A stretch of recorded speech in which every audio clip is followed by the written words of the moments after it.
Hey friends, this morning I read something pretty challenging about some so-called gospels that are popular in churches today and among some Christians, but aren't the real gospel, though some of them maybe get part of it right. One is the forgiveness-only gospel, which says, believe in your head that Jesus died for your sins, that he was raised from the dead, say a prayer to that effect, and you get to go to heaven after you die.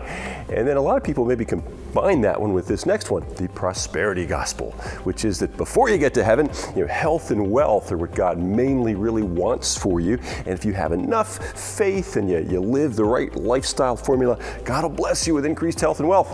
And then you've got the gospel of the left and the gospel of the right, which identifies being a Christian mainly with supporting the right or the left political causes and candidates. And then one more that I easily find myself slipping into, and maybe you do too, and that's what he calls the consumer gospel. Let me read you a little bit about what this one is. He says, consumer gospel makes consumer disciples, people who believe in Jesus only as long as they get something out of it and it doesn't make them too uncomfortable. As soon as consumer disciples feel following Jesus is too hard or too inconvenient, they tap out. Well, if I had to summarize the real gospel, the good news that Jesus, the New Testament, witnesses to, I think I'd probably call it the follow Jesus gospel, which includes believing things about Jesus. It also includes things like having your sins forgiven because of what Jesus has done on the cross.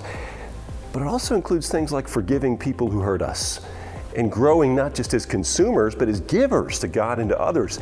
And on one level, friends, this is harder than those other gospels because those others, they put us and what we want first.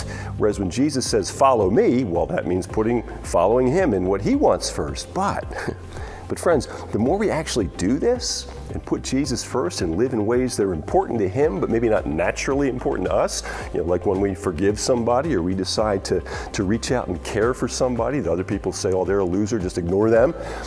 Well, the more we come to see that, wow, this is the kind of life I've really been made for, and the more we find ourselves becoming like this Jesus we're following.